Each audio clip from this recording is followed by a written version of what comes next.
आज हम पढ़ने वाले हैं फॉर्म के बारे में। आज हम यहाँ देखेंगे कि किस तरीके से हम फॉर्म बनाते हैं HTML की मदद से।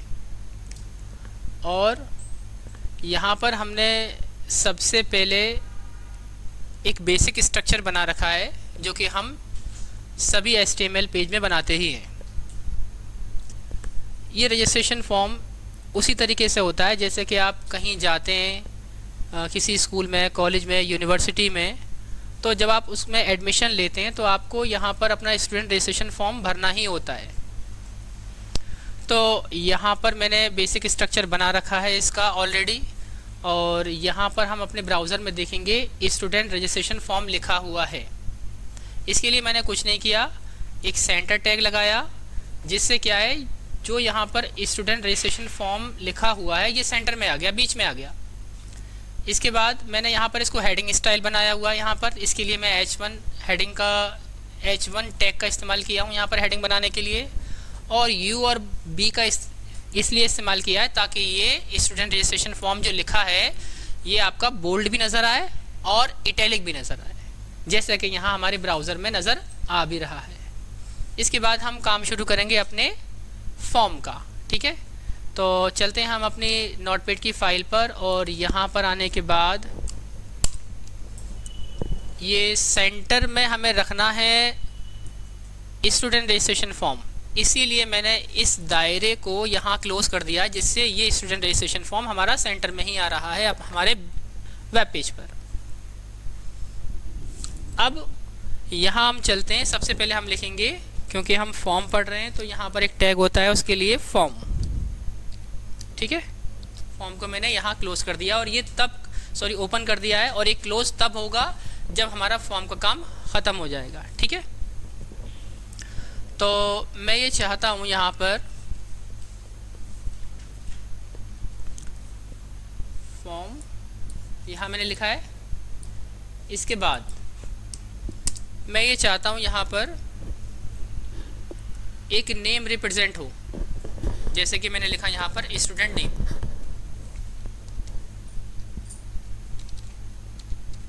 Student name, sorry. ठीक है, इसके बाद यहाँ पर मैंने लिखा colon.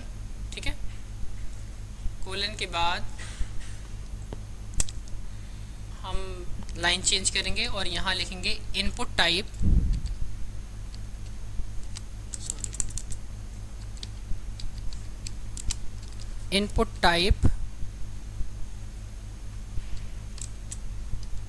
Equal to text.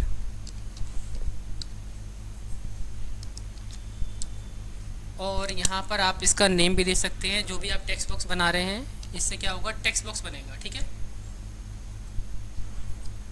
Name equal to मैंने दे दिया यहाँ पर T1। ठीक है, और यहाँ पर मैंने इसका साइज़ भी दे दिया, साइज़ इक्वल टू 30, और इसको कर दिया क्लोज। और यहाँ हमने ओपन नहीं किया था, यहाँ हम इसको ओपन भी कर देते हैं। ठीक है, इसके बाद सेव करा कर देखते हैं क्या असर होता है इस पर। देखेंगे यहाँ पर स्टूडेंट नेम यहाँ पर हमारा आ चुका है, और ये स्टूडेंट नेम जैसा कि हमने मैसेज दिया था वैसा का वैसा ही आ रहा है। और ये जो टेक्स्ट बॉक्स आ रहा है ये इनपुट टाइप इक्वल टू हमने जो टेक्स्ट लिखा है इस वजह से आ रहा है। और हम पहला ऐसे हम कई और भी बनाएंगे ये टेक्स्ट बॉक्स, इसीलिए यहाँ पर नेम मैंने इसका 1 दे दिया, T1। ठीक है, नेम आप अपनी मर्जी से कुछ भी रख सकते हैं, और इसका साइज़ मैंने 30 रख दिया है। ठीक है, नेक्स्ट हम लाइन चेंज करेंगे, इसके लिए हम लगाएंगे BR टैग का।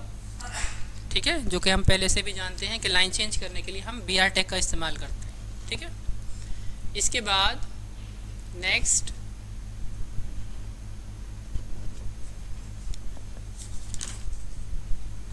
हम करेंगे यहाँ पर फादर्स नेम।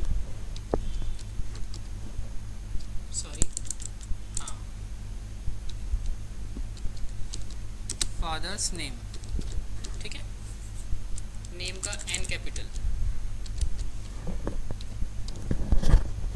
इसके बाद यही लाइन को मैं जो पहले केस में लिखा था इसी को मैं कॉपी कर लेता हूँ यहाँ से, ताकि मुझे दोबारा टाइप ना करना पड़े।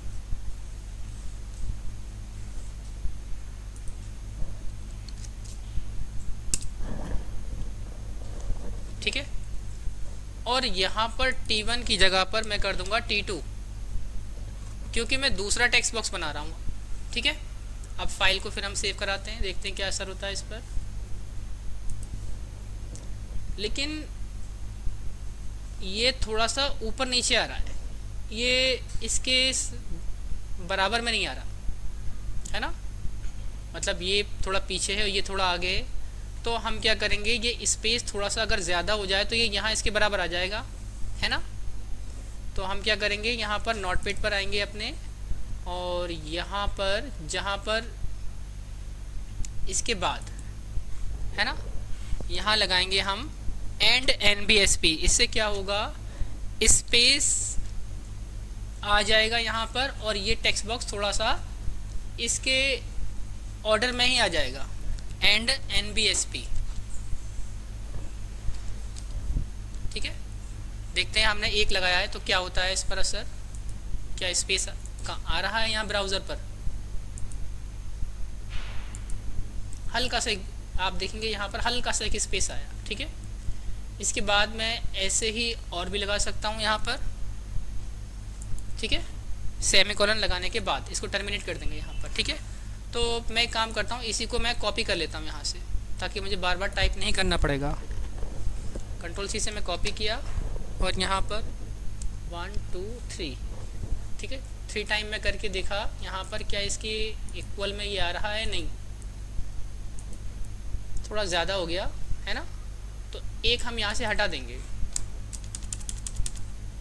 इतना रखते हैं।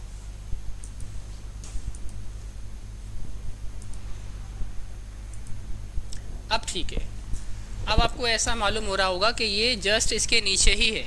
ठीक है, अब ठीक है, इसके बाद नेक्स्ट हम यहाँ पर डालते हैं इसी तरीके से मदर्स नेम। फादर का मैं F कैपिटल कर देता हूँ। ठीक है, अब फाइल को हम सेव कराते हैं, यहाँ पर कैपिटल हो चुका है। ठीक है, और फादर्स नेम में ऐसा लगा देते हैं, सॉरी कैपिटल आ गया, स्मॉल कर देते हैं। अब देखते हैं, अब ठीक है। ठीक है, इसी तरीके से हम मदर्स नेम के लिए बनाएंगे, लेकिन ये ज़्यादा हो गया फिर ये, अब है ना, तो इसके मैं स्पेस 2 हटा देता हूँ, क्योंकि इसके हिसाब से ये अब थोड़ा ज़्यादा टेक्स्ट बॉक्स आगे जा रहा है।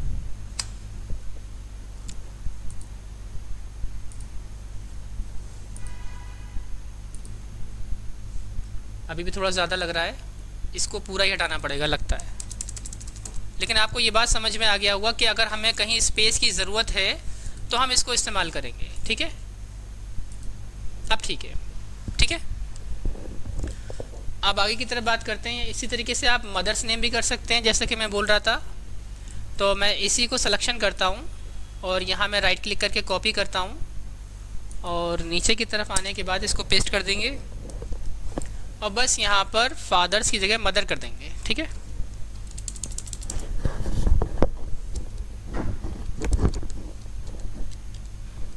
ठीक है, मदर्स नेम देखते हैं आता ही नहीं आता यहाँ पर।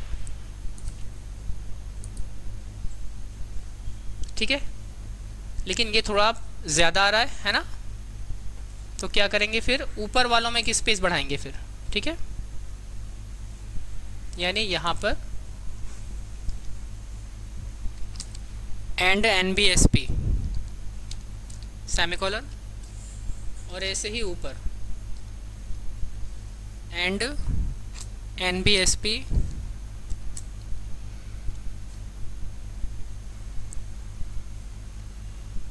Sorry and NBSP। ठीक है, और यहाँ पर भी NBSP सेमीकोलन। अब फाइल को हम सेव करा के देखते हैं क्या असर होता है इस पर। देखेंगे अब हमारा तरतीब से आ गया है, ठीक है, सीक्वेंस में आ गया है, ठीक है। इसी तरीके से आप और भी बना सकते हैं, एड्रेस के लिए बना सकते हैं। अब मैं यहाँ बनाता हूँ डेट ऑफ बर्थ के लिए, ठीक है। तो सबसे पहले हम यहाँ पर क्या देंगे, एक मैसेज देंगे जिसमें लिखेंगे डेट ऑफ बर्थ।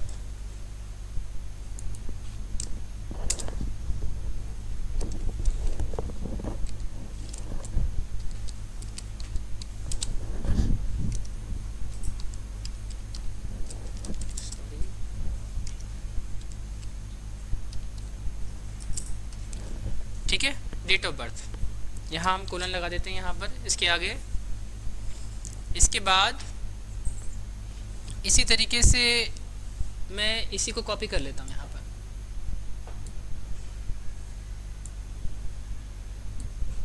Ctrl+C से मैंने कॉपी किया और इसके नीचे ही।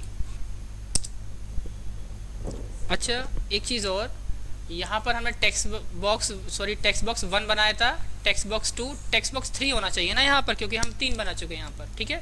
तो इसलिए आप जितने बनाएंगे यहाँ पर आप उतने ही नाम यहाँ पर बताते जाएंगे, जिससे ब्राउज़र समझता जाएगा कि यहाँ पर आप कितने टेक्स्ट बॉक्स बना रहे हैं, ठीक है। अब यहाँ पर जो साइज़ लिखा है, क्योंकि डेट ऑफ बर्थ का साइज़ थोड़ा छोटा होता है टेक्स्ट बॉक्स का, है ना, जिसमें आप DD MM YY करके लिखते हैं, तो मैं यहाँ पर इसको छोटा कर देता हूँ, साइज़ में दे दिया सपोज 2, ठीक है। और मैक्स लेंथ यहाँ पर दे देंगे, यानी कि यहाँ पर कितने, क्योंकि डेट ऑफ बर्थ में हम इस तरीके से लिखते हैं 08/07/2025, है ना, तो हमें 2 ही कैरेक्टर प्रेस करने होते हैं, ठीक है, उसके अंदर। इसके बाद यहाँ पर हम इसकी मैक्स लेंथ दे देते हैं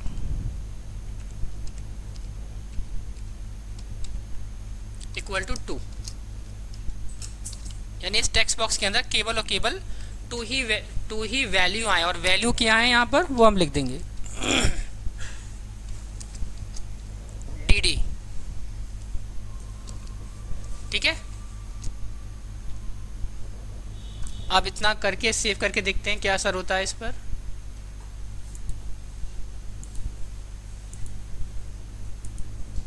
देखेंगे यहाँ पर आप इसी फॉर्मेट में लिखा करते हैं अपने डेट ऑफ बर्थ को, ठीक है। तो ये जैसे DD के लिए आया है, ऐसे MM के लिए, ऐसे YY के लिए, है ना। बस यहाँ पर जो YY की जब बात आएगी तो वहाँ पर 4 होते हैं, है ना, तो वहाँ पर मैक्स लेंथ हम क्या कर देंगे, 4 कर देंगे, बस इतना डिफरेंस आएगा, ठीक है। इसके बाद में हम क्या करते हैं, यहाँ पर एक स्लैश लगा देते हैं, यहाँ इस जगह पर। फाइल को हम सेव कराएंगे, ये स्लैश थोड़ा सा इसके करीब आ रहा है, तो हम क्या करेंगे, यहाँ पर एंड NBSP दे देंगे, एक स्पेस आ जाएगा उससे, एंड NBSP, सॉरी कैपिटल में आ गया,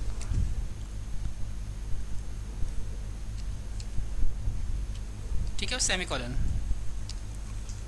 फाइल को सेव करा के देखते हैं क्या असर होता है इस पर। देखेंगे कि स्पेस आ चुका है यहाँ पर। अब इसी तरीके से हम बनाएंगे यहाँ पर, इसी को मैं कॉपी कर लेता हूँ यहाँ से,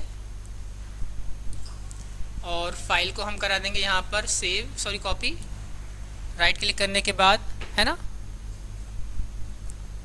इसके बाद हम नीचे यहाँ पर पेस्ट कर देंगे,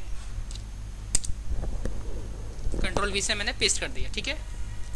अब यहाँ पर DD जो लिखा था यहाँ कर दूंगा मैं MM, ठीक है। देखते हैं सेव करा के क्या असर होता है इस पर। सॉरी ये नीचे आ रहा है क्योंकि हमने यहाँ BR लगाया हुआ है, हम BR को यहाँ से हटा देंगे, जिससे लाइन क्या है, ब्रेक हो रही है। हम चाहते हैं ये एक ही लाइन में आए, तो इसको यहाँ BR नहीं लगाएंगे। अब सेव करा के देखते हैं क्या असर होता है इस पर। देखेंगे ऐसा ही फॉर्मेट आ रहा है, ठीक है। अब इसी तरीके से हम क्या करेंगे, यहाँ पर देखिए T1 T2 T3, इसे करेंगे T4 और यहाँ कर देंगे T5, ठीक है। और फिर हम इसी को यहाँ पर कॉपी और पेस्ट कराएंगे नीचे की तरफ, और यहाँ कर देंगे T6, ठीक है। और मैक्स लेंथ क्या करेंगे यहाँ, सॉरी साइज क्या कर देंगे अब हम इसका यहाँ पर 4,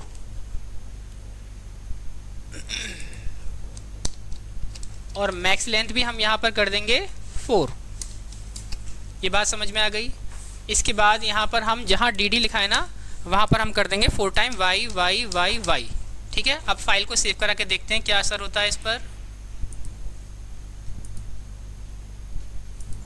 देखेंगे वैसा ही फॉर्मेट बनता जा रहा है, लेकिन ये आगे एक स्लैश और ज़्यादा आ गया, हम इसको यहाँ से हटा देंगे, इसकी ज़रूरत नहीं है।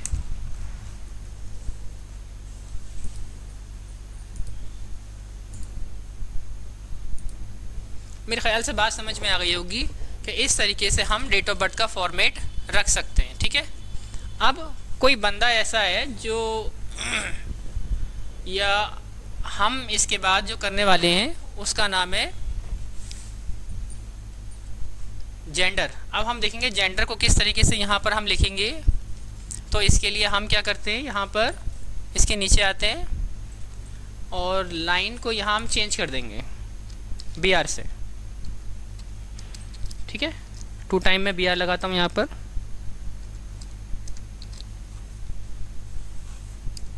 इसके बाद मैं यहाँ इसी टेक्स्ट को यहाँ पे कॉपी की तो मैं किया था ही, मैं इसको पेस्ट करता हूँ। सॉरी, यहाँ पर एक मैसेज और देता हूँ, जेंडर सेलेक्ट योर जेंडर, एक मैसेज दे देता हूँ यहाँ पर मैं। तो यहाँ हमने इससे पहले ये देखा कि हम किस तरीके से एक डेट ऑफ बर्थ का एक फॉर्मेट बना सकते हैं जिसके अंदर हम dd mm yy यहाँ पर इनपुट टाइप जो हमारा ये टैग है, इनपुट टैग, इसकी मदद से हम ये सब कर पाते हैं, ठीक है। अब आगे की तरफ बात करेंगे हम। इसके अंदर लिखेंगे हम सेलेक्ट योर जेंडर, सॉरी यहाँ लिख रहे थे हम सेलेक्ट योर जेंडर,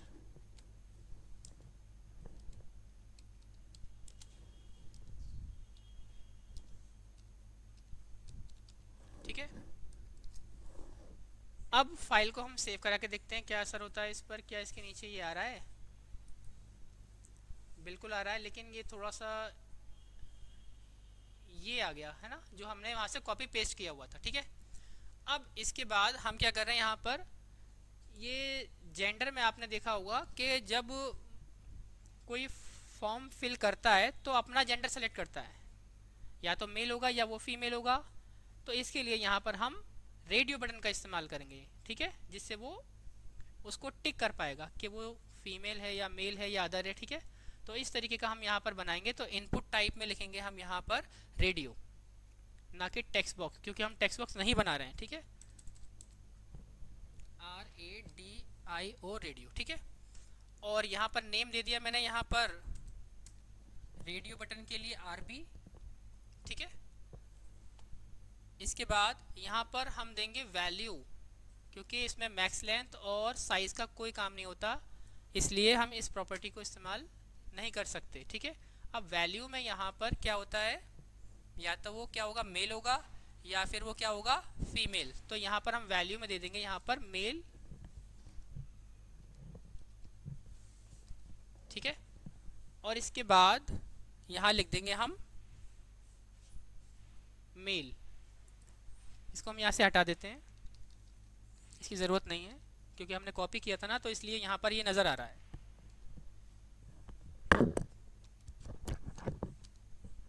ठीक है। अब फाइल को हम सेव करा के देखते हैं।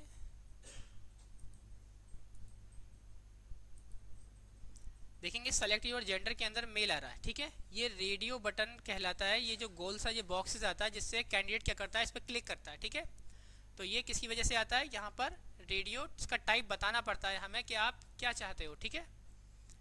इसी तरीके से यहाँ पर हम फीमेल के लिए भी बना सकते हैं, है ना।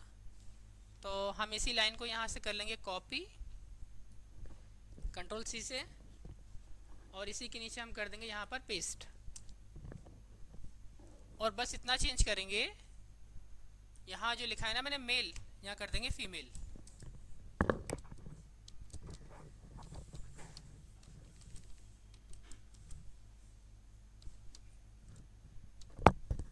ठीक है। हमने यहाँ पर मेल और फीमेल कर दिया है। ठीक है, अब फाइल को हम यहाँ पर सेव करा के देखते हैं क्या असर होता है इस पर। देखेंगे यहाँ पर मेल और फीमेल के लिए भी हमारा यहाँ पर रेडियो बटन आ चुका है। इस तरीके से हम यहाँ पर रेडियो बटन का इस्तेमाल करते हैं। एक अदर के लिए और बना लेते हैं यहाँ पर इसी तरीके से। तो इसको हम यहाँ पर कॉपी तो हम ऑलरेडी हमारा था, हम इसको यहाँ पर पेस्ट कर लेते हैं। ठीक है, और यहाँ पर अदर कर देते हैं।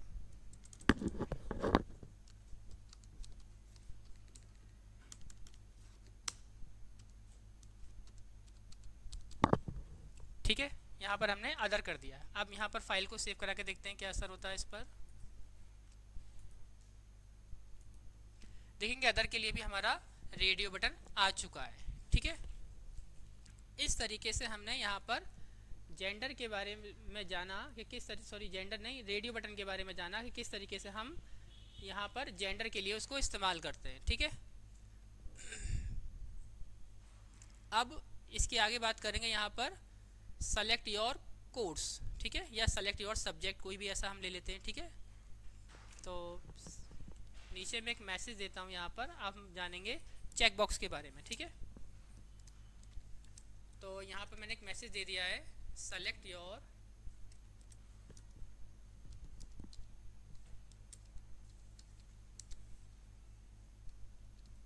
कोर्स, या सेलेक्ट योर सब्जेक्ट बोल देता हूँ, या कोर्स ही ले लेते हैं। ठीक है, देखते हैं सेव करा के क्या असर होता है इस पर। सॉरी, लाइन चेंज नहीं है, तो यहाँ पर हम बी आर टैग का इस्तेमाल करेंगे। ठीक है,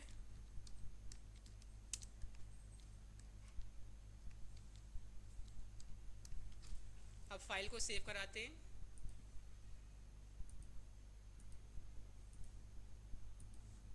देखेंगे यहाँ पर लिखा हुआ है सेलेक्ट योर कोर्स। ठीक है, अब हम बनाने वाले हैं यहाँ पर चेक बॉक्स। ठीक है, तो कैंडिडेट अपना कोर्स सेलेक्ट करने के लिए यहाँ पर उसको टिक करेगा। ठीक है, तो इसके लिए हम यहाँ पर क्या करेंगे, मैं इसी लाइन को कॉपी कर लेता हूँ जो कि हमारी मेल और फीमेल वाली थी। ये ऑलरेडी हमारा शायद नहीं, दोबारा कर लेता हूँ। ठीक है, मान लीजिए मैंने इसको कॉपी कर लिया। ठीक है, यहाँ से कंट्रोल सी से मैं कॉपी किया और इसके नीचे हम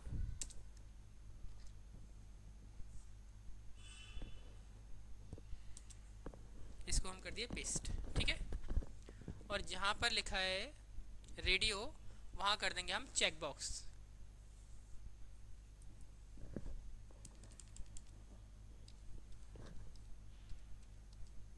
ठीक है, चेक बॉक्स कर दिया है, और यहाँ नेम थोड़ा चेंज कर लेते हैं, CB1 लिख देते हैं चेक बॉक्स के लिए, क्योंकि हम पहला बना रहे हैं। ठीक है, और इसके अंदर हम वैल्यू को हम कुछ नहीं रखते, वैल्यू को हम खाली छोड़ देते हैं। और यहाँ पर मैं कोर्स का नेम दे दिया, यहाँ पर DCA। ठीक है, इसको सेव करा के देखते हैं क्या असर होता है इस पर।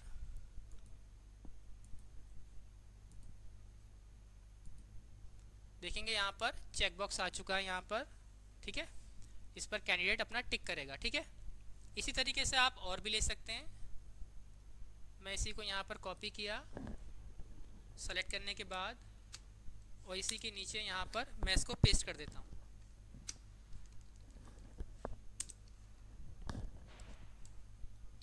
और यहाँ पर जहाँ मैंने DCA लिया है, यहाँ पर मैं दे देता हूँ ADCA,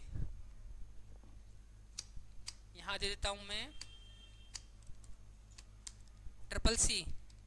ठीक है, अब फाइल को सेव करा के देखते हैं क्या असर होता है इस पर। ठीक है, थोड़ा गैप चाहते हैं आप तो यहाँ पर एंड NBSP का इस्तेमाल कर सकते हैं।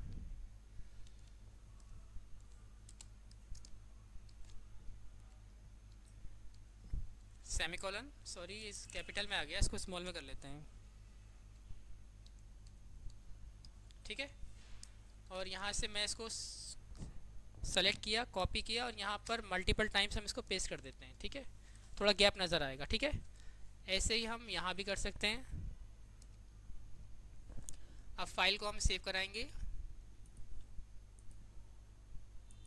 देखेंगे थोड़ा गैप हो गया। ठीक है, तो इस तरीके से आप चेक बॉक्स बना सकते हैं, और इससे ज़्यादा आप इसके अंदर अगर जोड़ना चाहते हैं चेक बॉक्स को, या जितने भी कोर्सेज आप करवाते हैं या वो ऑर्गेनाइजेशन कराती है, तो उसके बारे में और भी यहाँ पर इसी तरीके से मेंशन कर सकती है। ठीक है, इसके बाद आगे की तरफ बात करेंगे। अब कोई बंदा मान लीजिए इन कोर्स को सेलेक्ट करता है, तो वो अपना टाइम स्लॉट बताएगा कि वो किस टाइम इन कोर्स को करने के लिए आ सकता है। ठीक है, तो हम ये चाहते हैं कि वो यहाँ पर लिस्ट की फॉर्म में नज़र आए। ठीक है, तो देखते हैं, यहाँ पर एक मैसेज दे देते हैं। इसके नीचे ये कैसे होगा, थोड़ा इसको विंडो को ऊपर कर लेते हैं।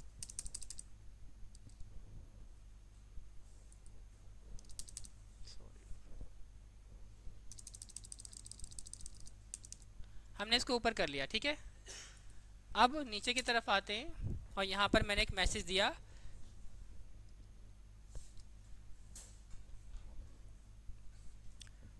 Select your time slot.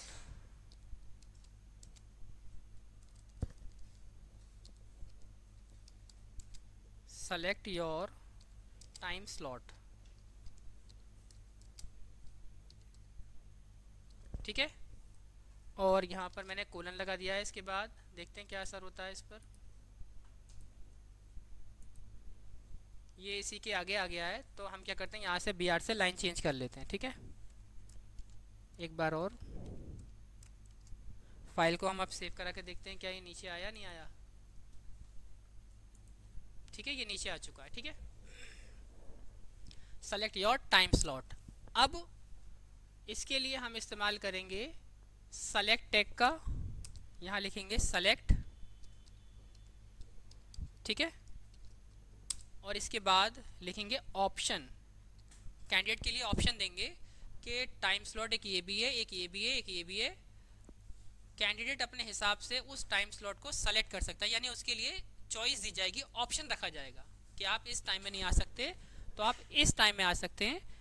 इसके लिए हम इस्तेमाल करेंगे ऑप्शन टैग का। ठीक है, ऑप्शन, और यहाँ पर एक टाइम दे देते हैं हम यहाँ पर। ठीक है,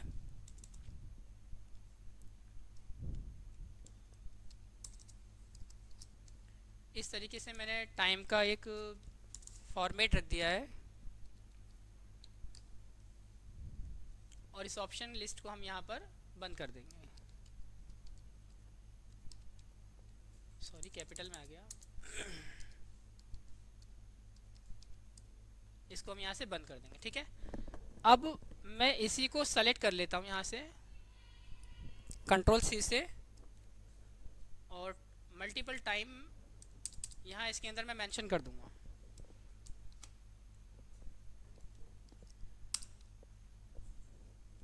जैसे कि मैंने यहाँ टाइम दिया एक 8 से 10 का, और एक दे दिया मैंने 12 से 2 का। इसके लिए मैं यहाँ पर PM कर दूंगा।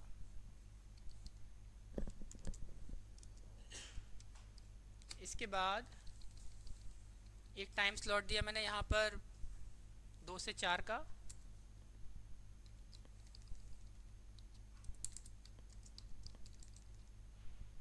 यहाँ हम PM कर देंगे इसको। इसी तरीके से मैंने एक और ऑप्शन रखा कैंडिडेट के सामने 4 से 6 का।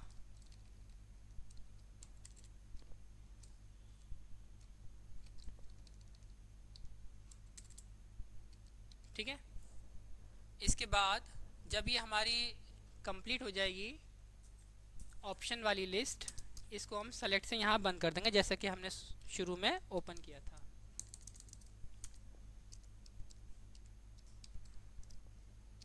फाइल को हम कराएंगे सेव, देखते हैं क्या असर होता है इस पर। अब देखेंगे हमारे सामने एक ऑप्शन की लिस्ट आ चुकी है, जिसे हम ओपन करेंगे तो इस तरीके से कैंडिडेट के सामने टाइम स्लॉट नज़र आएंगे। अब वो जिस बैच में चाहे अपना सेलेक्ट कर सकता है, जैसे कि मैंने ये कर दिया, या मैंने ये कर दिया, या कोई भी। ठीक है, जो वो करना चाहता है अपने अकॉर्डिंग। ठीक है, तो इस तरीके से आप सेलेक्ट लिस्ट बना सकते हैं, ठीक है। इसके बाद हम यहाँ पर एक कैंडिडेट के लिए एक डिक्लेरेशन देंगे, ठीक है। तो डिक्लेरेशन के लिए सबसे पहले मैं एक चेक बॉक्स लगाऊंगा यहाँ पर। चेक बॉक्स का काम हम ऊपर कर चुके हैं, तो देखेंगे यहाँ पर चेक बॉक्स के लिए हमने कहाँ किया था, यहाँ पर, ठीक है। तो मैं इसी को ही कॉपी कर लेता हूँ, कॉपी किया, और इसके बाद यहाँ पर मैं एक मैसेज देता हूँ डिक्लेरेशन।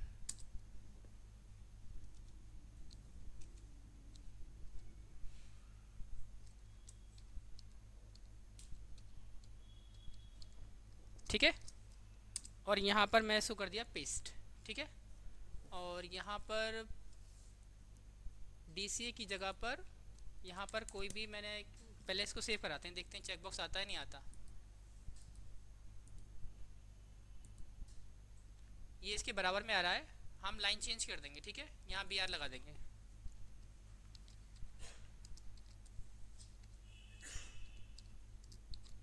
अब फाइल को सेव कराते हैं, देखेंगे ये नीचे आ रहा है। इसके बाद कुछ डिक्लेरेशन की लाइन होती है, तो वो लाइन हम यहाँ पर टाइप कर लेंगे, ठीक है। नीचे लिख देते हैं, जैसे मैंने लिखा,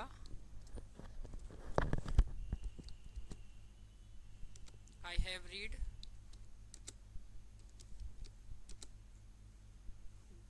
द टर्म्स एंड कंडीशन,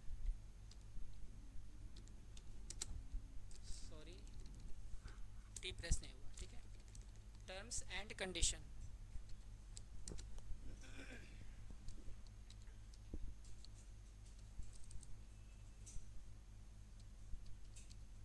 ठीक है, और इस तरीके का और भी मैसेज हो सकता है, मैं इतना ही लिखा, ठीक है। अब फाइल को हम सेव करा के देखते हैं क्या ये इस तरीके से आ रहा है ये, ठीक है। तो देखेंगे यहाँ पर एक, यहाँ पर ये स्लैश आ रहा है। स्लैश क्यों आ रहा है? क्योंकि यहाँ पर स्लैश लगा हुआ है। अब फिर हम रिफ्रेश कराते हैं फाइल को सेव करने के बाद, देखेंगे डिक्लेरेशन भी यहाँ पर शो हो रहा है, और ये मैंने थोड़ी सी लाइन लिखी है, आप चाहें तो और भी लिख सकते हैं, ठीक है, इसके नीचे। अब हम बनाना सीखेंगे बटन, कि किस तरीके से इस फॉर्म को फिल करने के बाद हम बटन बना सकते हैं, ठीक है। इसके लिए हम नीचे जाएंगे, और इसके बाद यहाँ पर यहाँ लिखेंगे input type equal to submit, क्योंकि हम सबमिट बटन बना रहे हैं, ठीक है। और नेम दे देते हैं, क्योंकि हम पहला बटन बना रहे हैं, तो यहाँ पर नेम दे देते हैं B1, ठीक है। और इसके अंदर हम जो वैल्यू रखना चाहते हैं वो वैल्यू देंगे हम सबमिट, क्योंकि इसके अंदर सबमिट ही नज़र आए,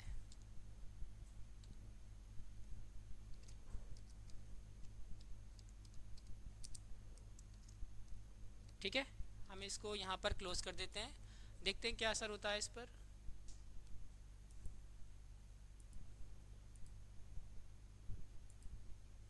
ये बटन आ गया, लेकिन आगे हम चाहते हैं नीचे आए, तो क्या करेंगे, BR टैग लगा देंगे। अब फाइल को हम सेव कराएंगे, देखेंगे क्या असर होता है इस पर। देखेंगे यहाँ पर हमारा सबमिट बटन भी आ चुका है। इसी तरीके से मैं एक बटन बनाना चाहता हूँ, रीसेट, ठीक है। तो मैं इसी को कॉपी कर लेता हूँ, और इसी के नीचे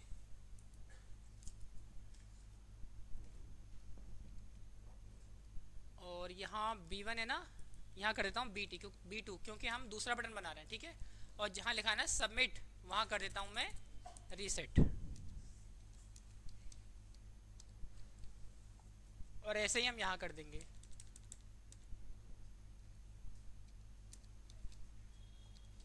ठीक है। फाइल को अब सेव कराते हैं, देखते हैं क्या असर होता है इस पर। देखेंगे दूसरा बटन भी आ चुका है। इसी तरीके से आप और भी बटन बना सकते हैं, कैंसिल का, प्रिंट का, है ना, जो आप बनाना चाहते हैं वो आप यहाँ बना सकते हैं। ठीक है, अब ये हमने समझा कि किस तरीके से हम यहाँ पर HTML टैग की मदद से किस तरीके से हम रजिस्ट्रेशन फॉर्म बना पाते हैं। ठीक है, अब थोड़ा सा इसको अट्रैक्टिव कर देते हैं, कलर थोड़ा सा इसका चेंज कर देते हैं। तो यहाँ में लिखा BG कलर इक्वल टू, यहाँ पर देता हूँ मैं पिंक। ठीक है, फाइल को सेव कराएंगे, देखते हैं क्या असर होता है इस पर। देखेंगे हमारा फॉर्म यहाँ पर पिंक हो चुका है। ठीक है, तो इस तरीके से आपने रजिस्ट्रेशन फॉर्म देखे होंगे और आप लोगों ने फिल भी किए होंगे। तो इस तरीके से हम HTML की मदद से फॉर्म बना सकते हैं अपने वेब पेज पर। ठीक है, आई होप ये बात आपको सभी को समझ में आई होगी।